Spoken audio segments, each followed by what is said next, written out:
ಎಲ್ಲ ಪ್ರೀತಿಯ ವಿದ್ಯಾರ್ಥಿಗಳಿಗೆ ಲರ್ನ್ ಈಸಿಲಿ ಚಾನಲ್ಗೆ ಸ್ವಾಗತ. The globe of gold story by Bankimchandra Chattopadhyay or Bankimchandra Chatterjee. The globe of gold ಈ ಒಂದು ಸ್ಟೋರಿಯ ಕನ್ನಡದ ಫುಲ್ ಸ್ಟೋರಿ ಸಾರಾಂಶವನ್ನು ನಾನೀಗ ತಿಳಿಸ್ತಾ ಹೋಗ್ತೇನೆ. ಸ್ಕ್ರೀನ್ನ ಮೇಲೆ ಶಾರ್ಟ್ ಕೀ ಪಾಯಿಂಟ್ಸ್ ಬರುತ್ತೆ. ಸ್ಟೋರಿಯನ್ನು ಕನ್ನಡದಲ್ಲಿ ಪೂರ್ತಿಯಾಗಿ ಕೇಳಿಸ್ಕೊಳ್ಳಿ. ನಂತರ ಇದರ ಇಂಗ್ಲಿಷ್ ಸಮರಿ PDF ವಿಡಿಯೋದ ಡಿಸ್ಕ್ರಿಪ್ಷನ್ನಲ್ಲಿರುತ್ತೆ, ಡೌನ್ಲೋಡ್ ಮಾಡ್ಕೊಳ್ಳಿ. ಬಂಕಿಮಚಂದ್ರ ಚಟರ್ಜಿ ಅವರ ದ ಗ್ಲೋಬ್ ಆಫ್ ಗೋಲ್ಡ್ ಈ ಒಂದು ಕಥೆಯ ಒಂದು ಥೀಮ್ ಏನಪ್ಪ ಅಂದಾಗ, ಒಂದು ಸಾಮಾಜಿಕ ಶ್ರೇಣಿಯಲ್ಲಿ ಅಥವಾ ಸಾಮಾಜಿಕ ವ್ಯವಸ್ಥೆಯಲ್ಲಿ ಎಷ್ಟು ಒಂದು ಅಸಂಬದ್ಧತೆ, ದೌರ್ಬಲ್ಯ ಅಡಗಿದೆ ಅಂತಕ್ಕಂಥದ್ದನ್ನ ಇಲ್ಲಿ ಅವರು ಒಂದು ಹಾಸ್ಯಾಸ್ಪದವಾದ ಕಥೆಯ ಮೂಲಕ ತಿಳಿಸ್ತಾರೆ. ಇಲ್ಲಿ ಅವರು ಒಂದು ಗೋಲ್ಡ್ ಗ್ಲೋಬನ್ನು, ಚಿನ್ನದ ಚೆಂಡನ್ನು ಬಳಸಿರ್ತಾರೆ. ಅಂದರೆ ಇಲ್ಲಿ ಒಬ್ಬ ವ್ಯಕ್ತಿಯ ಗುರುತು, ಸ್ಥಾನಮಾನವು ಆಂತರಿಕವಾಗಿರ್ತಕ್ಕಂತಹ ವಾಸ್ತವಕ್ಕಿಂತ ಹೆಚ್ಚಾಗಿ ಬಾಹ್ಯ ಗ್ರಹಿಕೆಗಳಿಂದ ನಿರ್ಧರಿಸಲ್ಪಡುತ್ತೆ ಅಂತ ತಿಳಿಸ್ತಾರೆ. ಒಬ್ಬ ಯಜಮಾನ ಸೇವಕನ ಒಂದು ಮಾನಸಿಕ ವ್ಯಕ್ತಿತ್ವಗಳು ಅದಲು ಬದಲಾದಾಗ ಸುತ್ತಮುತ್ತಲಿನ ಒಬ್ಬ ವ್ಯಕ್ತಿಗಳ ನಡುವೆ ನಡೀತಕ್ಕಂತಹ, ಅಥವಾ ಒಬ್ಬ ಸೇವಕ ಕೇವಲ ಅವನು ಹಾಗೆ ನಟಿಸ್ತಾ ಇದ್ದಾನೆ ಎಂಬ ಕಾರಣಕ್ಕೆ ಒಬ್ಬ ಉನ್ನತ ವ್ಯಕ್ತಿ ಎಂದು ಸುಲಭವಾಗಿ ಒಪ್ಪಿಕೊಳ್ತೇವೆ. ಅದೇ ಸಮಯದಲ್ಲಿ ನಿಜವಾದ ಯಜಮಾನ ಒಬ್ಬ ಅಧೀನ ವ್ಯಕ್ತಿಯ ಪಾತ್ರವನ್ನು ವಹಿಸಿಕೊಂಡ ಕಾರಣಕ್ಕೆ ಹೊಡೆತ ತಿಂತಕ್ಕಂತಹ ಒಂದು ಅಪಹಾಸ್ಯಕ್ಕೆ ಒಳಗಾಗ್ತಕ್ಕಂತಹ ಕತೆ. ಇಲ್ಲಿ ಈಶ್ವರ ಮಹಾದೇವ ಒಂದು ಈ ಗೊಂದಲು ಕೇವಲ ಮಾಂತ್ರಿಕ ವೈಪರೀತ್ಯ ಅಲ್ಲ, ಬದಲಾಗಿ ಯುವಕರು ವೃದ್ಧರಿಗೆ ಉಪದೇಶ ನೀಡುವ ಅಥವಾ ಯಜಮಾನರು ತಮ್ಮ ಸೇವಕರಿಗೆ ಸೇವೆ ಮಾಡುವ ಮತ್ತು ಜನರು ತಮ್ಮ ನಿಜವಾದ ಸ್ವಭಾವವನ್ನು ಕುರಿತು ಬದುಕುವ ದೈನಂದಿನ ಜೀವನದ ಒಂದು ಪ್ರತಿಬಿಂಬವಾಗಿದೆ ಅಂತ ಇಲ್ಲಿ ಹೇಳ್ತಾರೆ. ಈ ಕಥೆಯು ಮಾನವನ ಸಮಾಜವು ಕೇವಲ ಒಂದು ಅನಿಯಂತ್ರಿತ ಕಾನೂನುಗಳು ಮತ್ತು ಪಾತ್ರಗಳ ಮೇಲೆ ನಿರ್ಮಿತವಾಗಿದೆ ಅಂತ ತಿಳಿಸುತ್ತೆ. ಆ ಪಾತ್ರಗಳು ಅದಲು ಬದಲಾದಾಗ ಪ್ರಪಂಚವು ಎಷ್ಟು ಸುಲಭವಾಗಿ ಹಾಸ್ಯಾಸ್ಪದ ಗೊಂದಲ ಸ್ಥಿತಿಗೆ ಇಳಿಯಬಹುದು ಎಂಬುದು ಈ ಒಂದು ಕಥೆಯ ಮೇನ್ ಥೀಮ್ ಆಗಿರುತ್ತೆ. ಈ ಕತೆ ಪ್ರಾರಂಭ ಆಗ್ತಕ್ಕಂಥದ್ದು ಕೈಲಾಸ ಪರ್ವತದ ಮೇಲೆ. ಅಲ್ಲಿ ಮಹಾದೇವ ಈಶ್ವರ ಮತ್ತು ಅವರ ಪತ್ನಿ ಪಾರ್ವತಿ ದೇವಿ ಇಬ್ಬರು ಡೈಸ್ ಆಟದಲ್ಲಿ, ಅಂದರೆ ದಾಳದ ಪಗಡೆ ಆಟದಲ್ಲಿ ಕುಳಿತಿರ್ತಾರೆ. ಅವರ ಆಟಕ್ಕೆ ಒಂದು ಪಣವಾಗಿ, ಒಂದು ಚಾಲೆಂಜ್ ಆಗಿ ಒಂದು ಸುಂದರವಾದ ಗ್ಲೋಬನ್ನು, ಗೋಲ್ಡ್ ಗ್ಲೋಬನ್ನು, ಚಿನ್ನದ ಒಂದು ಚೆಂಡನ್ನು ಇಟ್ಟಿರ್ತಾರೆ. ಇಲ್ಲಿ ಮಹಾದೇವ ಈಶ್ವರ ಪರಮ ದೈವವಾಗಿದ್ದರೂ ಅವನು ಆ ಒಂದು ಆಟದಲ್ಲಿ ಗೆಲ್ಲುವಲ್ಲಿ ಒಂದು ರೀತಿ ಅಸಮರ್ಥನಾಗಿರ್ತಾನೆ. ಸಮುದ್ರ ಮಂಥನ ಸಮಯದಲ್ಲಿ ಸೋತ ಕಾರಣ ಅವನ ಗಂಟಲಿನಲ್ಲಿ ವಿಷವು ಉಳಿದಿರೋದು ಇದಕ್ಕೆ ಸಾಕ್ಷಿಯಾಗಿರುತ್ತೆ. ಪಾರ್ವತಿ ಮಾತ್ರ ಆ ಆಟದಲ್ಲಿ ಗೆಲ್ಲುವಲ್ಲಿ ಒಂದು ತುಂಬ ಚತುರೆಯಾಗಿರ್ತಾಳೆ. ಆ ಆಟವನ್ನು ತನ್ನ ಪರವಾಗಿ ತಿರ್ಸ್ಕೊಳ್ಳೋಕ್ಕೆ ಬ್ರಹ್ಮಾಂಡವನ್ನೇ ನಾಶಪಡಿಸುವಂತಹ ಒಂದು ನೋಟಗಳನ್ನು ನೋಡ್ತಾಳೆ, ಹಾಗೂ ಅಳುವಂತಹ ಅತಿ ಮಾನುಷ ಸಾಮರ್ಥ್ಯವನ್ನು ಕೂಡ ಹೊಂದಿರ್ತಾಳೆ. ಈ ಆಟ ಆಡ್ತಾ ಇರಬೇಕಾದ್ರೆ ಅಂತಿಮವಾಗಿ ಮಹಾದೇವ ಈಶ್ವರ ಏನು ಮಾಡ್ತಾನೆ, ಚಿನ್ನದ ಚೆಂಡನ್ನು ಪಾರ್ವತಿಗೆ ಬಿಟ್ಟುಕೊಡ್ತಾನೆ. ಪಾರ್ವತಿ ಏನು ಮಾಡ್ತಾಳೆ, ತಕ್ಷಣ ಅದನ್ನು, ಆ ಒಂದು ಗೋಲ್ಡ್ ಗ್ಲೋಬನ್ನು ಭೂಮಿಗೆ ಎಸಿತಾಳೆ. ಅದರ ಗುಣಲಕ್ಷಣಗಳಿಂದ ಮಾನವ ಕುಲಕ್ಕೆ ಪ್ರಯೋಜನವಾಗಲಿ ಅಂತ ಆಸೆ ಪಡ್ತಾಳೆ. ಆ ಒಂದು ಎಸೆದಂಥದ್ದನ್ನು ನೋಡಿದಂತಹ ಮಹಾದೇವ ಈಶ್ವರ ಈ ಒಂದು ಸಮೃದ್ಧಿ ಅಥವಾ ಶಾಂತಿ ಅಥವಾ ಒಂದು ಅದರ ಪ್ರಯೋಜನವನ್ನು ಪಡಿಬೇಕಾದ್ರೆ ಅದು ಒಂದು ಸಾರ್ವತ್ರಿಕ ನಿಯಮಗಳನ್ನು ಪಾಲಿಸೋದ್ರಿಂದ ಮಾತ್ರ ಸಾಧ್ಯ. ಆದರೆ ಈ ಒಂದು ಚಿನ್ನದ ಗ್ಲೋಬ್ನಿಂದ ಅದು ಬರೋದಿಲ್ಲ.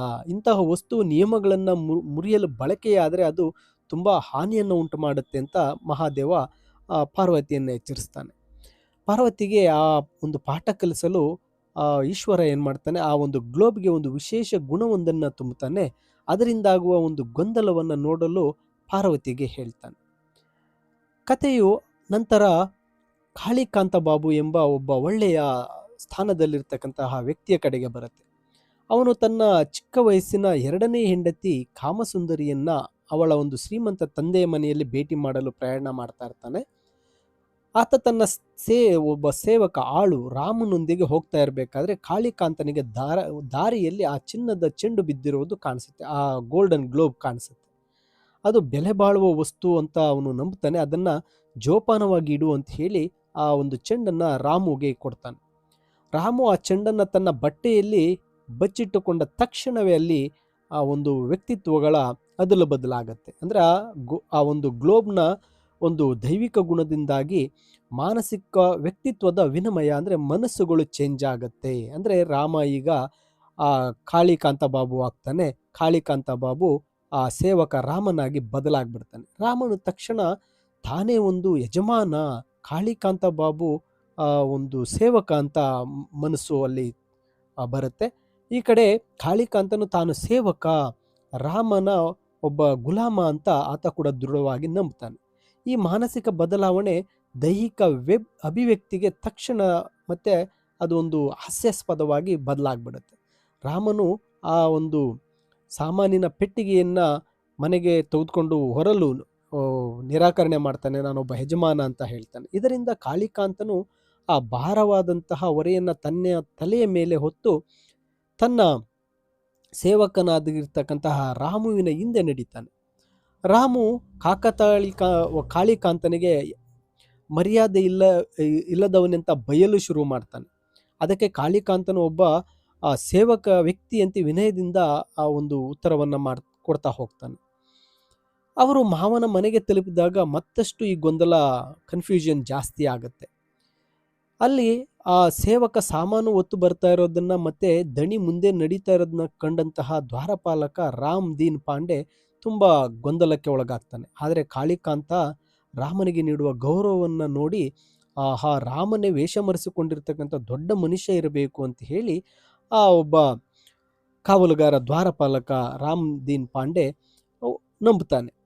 ರಾಮನು ಮನೆಯೊಳಗೆ ಬಂದು ಕುಶನ್ನ ಮೇಲೆ ಹೊರಗೆ ಒಂದು ದುಬಾರಿ ಕಾಸ್ಟ್ಲಿ ಹುಕ್ಕ ಸೇದಲು ಪ್ರಾರಂಭಿಸ್ತಾನೆ.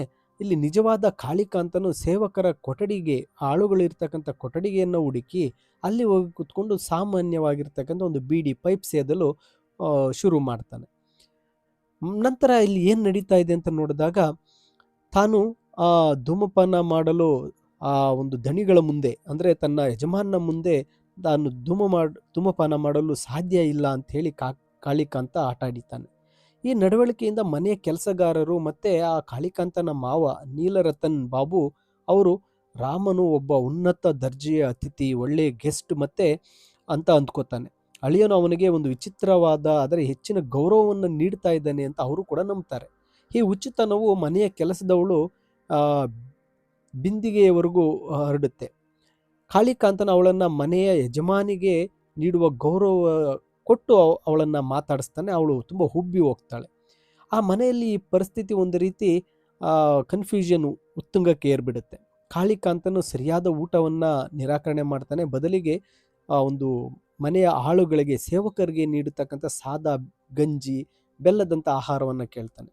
ಕೊನೆಗೆ ಆ ಕಾಳಿಕಾಂತನನ್ನು ಅವನ ಹೆಂಡತಿ ಕಾಮಸುಂದರಿ ಬಳಿ ಕರ್ಕೊಂಡೋದಾಗ ಅವನು ಅವಳನ್ನು ತನ್ನ ಪತ್ನಿ ಅಂತ ಗುರ್ತಿಡಿಯೋದಿಲ್ಲ. ಅವಳು ತನ್ನ ಯಜಮಾನನ ಹೆಂಡತಿ ಅಂತ ಭಾವಿಸಿ ಅವಳ ಮುಂದೆ ಸಾಷ್ಟಾಂಗ ನಮಸ್ಕಾರ ಮಾಡ್ತಾನೆ. ಕಾಮಸುಂದರಿ ಮೊದಲು ಇದು ಒಂದು ಹೊಸ ರೀತಿಯ ಆಟ, ತಮಾಷೆ ಮಾಡ್ತಾ ಇದ್ದಾನೆ ಅಂತ ಭಾವಿಸ್ತಾಳೆ. ಆದರೆ ಕಾಳಿಕಾಂತನು ತಾನೊಬ್ಬ ಸಣ್ಣ ಸೇವಕ, ತನ್ನನ್ನು ಬಿಟ್ಟು ಬಿಡಲು ಬೇಡಿಕೊಳ್ತಾನೆ. ಆಗ ಆ ಕಾಮಸುಂದರಿ ಕಂಗಾಲಾಗಿ ತನ್ನ ಪತಿಗೆ ಮಂತ್ರತಂತ್ರ ಮಾಡಿಸಿರಬಹುದು ಅಂತ ಅಳೋಕೆ ಶುರು ಮಾಡ್ತಾಳೆ. ಕಾಮಸುಂದರಿ ಅವನನ್ನು ಆಸನದ ಕಡೆಗೆ ಎಳ್ಕೊಂಡು ಹೋಗೋದಕ್ಕೆ ಪ್ರಯತ್ನ ಮಾಡ್ತಾಳೆ. ಅಲ್ಲಿ ಕಾಳಿಕಾಂತನ ಎದರಿ ಯಾರೋ ತನ್ನನ್ನು ಕೊಲೆ ಮಾಡ್ತಾ ಇದ್ದಾರೆ ಅಂತ ಕಿರುಚುತ್ತಾ ಅಲ್ಲಿಂದ ಓಡಿ ಹೋಗ್ತಾನೆ. ಇದರಿಂದ ಮನೆಯವರು ಅವನು ನಿರಪರಾಧಿ ಹೆಂಡತಿಯನ್ನು ಮಾಟಗಾತಿ ಅಥವಾ ರಾಕ್ಷಸಿ ಎಂದು ಹಣೆಪಟ್ಟಿ ಕಟ್ತಾರೆ. ಹೊರಗಡೆ ಈ ಒಂದು ಕನ್ಫ್ಯೂಷನ್, ಗೊಂದಲ ಹಿಂಸೆಯ ರೂಪ ಪಡೆಯುತ್ತೆ. ಹಳೆಯನನ್ನು ಯಾವುದೋ ಮಾಟದಿಂದ ಹುಚ್ಚನನ್ನಾಗಿ ಮಾಡಿದ್ದಾನೆ ಅಂತ ಈ ನೀಲ್ ರತನ್ ಬಾಬು ಮತ್ತು ಆ ಸೇವಕರು ರಾಮನನ್ನು ಒಡೆಯೋಕ್ಕೆ ಶುರು ಮಾಡ್ತಾರೆ. ಈ ರಾಮುನೇ ಎಲ್ಲ ಇದನ್ನು ಮಾಡಿದ್ದಾನೆ, ತನ್ನ ಅಳಿಯ ಕಾಳಿಕಾಂತ ಬಾಬುಗೆ ಏನೋ ಮಾಟ ಮಂತ್ರ ಮಾಡಿಸಿದ್ದಾನೆ ಅಂತೇಳಿ ಆ ರತನ್ ಬಾಬು ಮತ್ತು ಆ ಮನೆಯ ಒಂದು ಆಳುಗಳೆಲ್ಲ ಸೇರಿ ರಾಮನನ್ನು ಒಡೆಯೋಕ್ಕೆ ಶುರು ಮಾಡ್ತಾರೆ.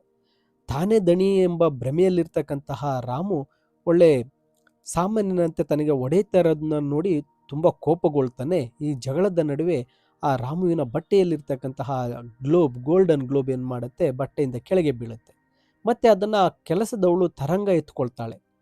ಆ ಚೆಂಡು ಆ ಕೈ ಬದಲಾಗ್ತಾ ಇದ್ದಂತೆ ಆ ವ್ಯಕ್ತಿತ್ವಗಳು, ಆ ಮನಸ್ಸುಗಳು ಮತ್ತೆ ಬದಲಾಗಕ್ಕೆ ಶುರು ಮಾಡುತ್ತೆ. ನೀಲ್ ರತನ್ ಬಾಬು ಆ ಚೆಂಡನ್ನು ಕೈಗೆತ್ಕೊಂಡ ತಕ್ಷಣ ಹೆಂಗಸಿನಂತೆ, ಅಂದರೆ ಆ ಕಾಳಿಕಾಂತನ ಒಬ್ಬ ಮಾವ ನೀಲ್ ರತನ್ ಚೆಂಡನ್ನು ಎತ್ಕೊಂಡ ತಕ್ಷಣ ಒಬ್ಬ ಹೆಂಗಸಿನಂತೆ ಮಾತಾಡೋಕ್ಕೆ ಶುರು ಮಾಡ್ತಾನೆ. ಅದೇ ರೀತಿ ವರ್ತಿಸೋಕ್ಕೆ ಶುರು ಮಾಡ್ತಾನೆ. ಮುಖಕ್ಕೆ ಮುಸುಕು ಹಾಕ್ಕೊಳ್ತಾನೆ. ಇತ್ತ ತರಂಗಳು ಒಳ್ಳೆ ಗಂಡಸಿನಂತೆ ಸೀರೆಯನ್ನ ಕಚ್ಚೆ ಹಾಕಿ ಉಟ್ಕೊಂಡು ರಾಮನನ್ನ ಚಪ್ಪಲಿಯಿಂದ ಹೊಡೆಯಲು ಮುಂದಾಗ್ತಾಳೆ.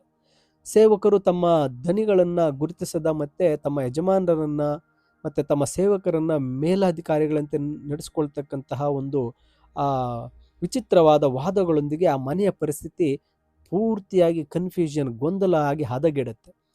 ತರಂಗಾಳ ಗಂಡ ಗೋವರ್ಧನ ಬಂದು ಅವಳನ್ನ ತಡೆಯಲು ಪ್ರಯತ್ನ ಮಾಡಿದಾಗ ಮುಸುಕು ಧರಿಸಿದ ನೀಲರತನ್ ಬಾಬು ಅಳುತ್ತಾ ಒಬ್ಬ ನೀಚನು ದಣಿಯನ್ನ ಕೊಳ್ತಾ ಇದ್ದಾನೆ ಅಂತ ಕಿರ್ಚೋಕೆ ಶುರು ಮಾಡ್ತಾನೆ. ಈ ಸದ್ದನ್ನ ಕೇಳಿ ನೆರೆಹೊರೆಯವರಾದಂತಹ ರಾಮ್ ಮುಖರ್ಜಿ ಮತ್ತೆ ಗೋವಿಂದ್ ಚಟರ್ಜಿ ಅಲ್ಲಿಗೆ ಬಂದು ಆ ಚೆಂಡನ್ನು ಮುಟ್ತಾರೆ. ತಕ್ಷಣವೇ ಅವರು ಬೇರೆ ಬೇರೆ ಮನೆಗಳಿಗೆ ನುಗ್ಗಿ ಬೇರೆ ಬೇರೆ ಹೆಂಗಸರನ್ನ ತಮ್ಮ ಹೆಂಡತಿಯರು ಅಂತ ಕರೆಯೋದಕ್ಕೆ ಶುರು ಮಾಡ್ತಾರೆ. ಮೇಲಿಂದ ಇದನ್ನ ವೀಕ್ಷಿಸ್ತಾ ಇದ್ದಂತಹ ಪಾರ್ವತಿ ತಾನು ಮಾಡಿರ್ತಕ್ಕಂತಹ ಈ ಒಂದು ಸಾಮಾಜಿಕ ಮತ್ತೆ ಆ ನೈತಿಕ ವ್ಯವಸ್ಥೆ ಸಂಪೂರ್ಣವಾಗಿ ಕೆಟ್ಟೋಗಿದೆ ಅಂತ ಹೇಳಿ ಆಕೆ ತುಂಬಾ ಭಯಭೀತಳಾಗ್ತಾಳೆ. ಜಗತ್ತು ಶಾಶ್ವತ ಗೊಂದಲಕ್ಕೆ ಬೀಳೋ ಮೊದಲು ಆ ಚೆಂಡನ್ನ ಹಿಂದಕ್ಕೆ ತೆಗೆದುಕೋಬೇಕು ಅಂತೇಳಿ ಅವಳು ಮಹಾದೇವ ಈಶ್ವರನನ್ನ ಬೇಡಿಕೊಳ್ತಾಳೆ. ಇಲ್ಲಿ ವೃದ್ಧರು ಯುವಕರಂತೆ ವರ್ತಿಸೋದು, ಯಜಮಾನರು ಸೇವಕರಂತೆ ಇರೋದು ಮತ್ತೆ ಪುರುಷರು ಸ್ತ್ರೀಯರಂತೆ ವರ್ತಿಸೋದು ಭೂಮಿಯ ಮೇಲೆ ಈಗಾಗಲೇ ನಡೆಯುತ್ತಿರುವ ವಿಷಯಗಳೇ ಆಗಿದೆ. ಆದರೆ ಜನರು ಸಾಮಾನ್ಯವಾಗಿ ಅದರ ಒಂದು ಅಸಂಬದ್ಧತೆಯನ್ನ ಗಮನಿಸೋದಿಲ್ಲ ಅಂತ ಮಹಾದೇವನು ಎತ್ತಿ ತೋರಿಸ್ತಾನೆ. ಅವನು ಕೇವಲ ಈ ಗುಪ್ತ ಸತ್ಯಗಳನ್ನ ದೃಶ್ಯಮಾನವನ್ನಾಗಿಸಿದ್ದಾನೆ ಅಷ್ಟೇ. ಅಂತಿಮವಾಗಿ ಮಹಾದೇವನು ಆ ಚೆಂಡನ್ನ ಗ್ಲೋಬನ್ನ ಹಿಂದಕ್ಕೆ ತಗೋತಾನೆ, ಎಲ್ಲರನ್ನು ಅವರ ನಿಜವಾದ ಸ್ವಭಾವಕ್ಕೆ ಮರಳಿಸ್ತಾನೆ. ಮತ್ತೆ ಅಲ್ಲಿ ನಡೆದಂತಹ ಆ ಒಂದು ವಿಲಕ್ಷಣ ಘಟನೆಗಳು, ಆ ಕನ್ಫ್ಯೂಷನ್ ನೆನಪುಗಳೆಲ್ಲವನ್ನ ಆ ಈಶ್ವರ ಮಹಾದೇವ ಏನ್ ಮಾಡ್ತಾನೆ, ಅಳಿಸಿ ಹಾಕ್ತಾನೆ. ಜಗತ್ತು ಮೊದಲಿನಂತೆ ಹಿಂದಕ್ಕೆ ಬರುವಂತೆ ಮಹಾದೇವ ಈಶ್ವರ ಮಾಡ್ತಾನೆ. ಮೈ ಡಿಯರ್ ಸ್ಟೂಡೆಂಟ್ಸ್, ಇದು ಶಾರ್ಟ್ ಆಗಿ ಕನ್ನಡದ ಒಂದು ಸಾರಾಂಶ ಆಗಿರುತ್ತೆ, ದ ಗ್ಲೋಬ್ ಆಫ್ ಗೋಲ್ಡ್. ಈ ಒಂದು ಸಮರಿಯ PDF ವಿಡಿಯೋದ ಡಿಸ್ಕ್ರಿಪ್ಷನ್ನಲ್ಲಿದೆ, ನೀವು ಡೌನ್ಲೋಡ್ ಮಾಡಿಕೊಳ್ಳಬಹುದು. ಇಲ್ಲಿ ಈ ಒಂದು ಸ್ಟೋರಿ ಸ್ವಲ್ಪ ಶಾರ್ಟ್ ಆಗಿ ಕನ್ಫ್ಯೂಷನ್ ಆಗಿ ಬೇರೆ ರೀತಿಯಲ್ಲಿ ಮತ್ತೊಂದು ವಿಡಿಯೋದಲ್ಲಿತ್ತು. ಈಗ ಸಂಪೂರ್ಣವಾಗಿ ಈ ವಿಡಿಯೋನ ಮಾಡಿರ್ತೇನೆ. ಈ ಒಂದು ಸಮರಿಯನ್ನು ಸಹ ನೀವು ಡೌನ್ಲೋಡ್ ಮಾಡಿಕೊಳ್ಳಿ ಅಂತ ಹೇಳ್ತಾ, ಹೆಚ್ಚಿನ ವಿಡಿಯೋಗಳಿಗೆ ತಪ್ಪದೆ ಲರ್ನ್ ಈಸಿಲಿ ಚಾನಲ್ಗೆ ಸಬ್ಸ್ಕ್ರೈಬ್ ಮಾಡಿ ಅಂತ ತಿಳಿಸುತ್ತಾ, thank you for watching this video.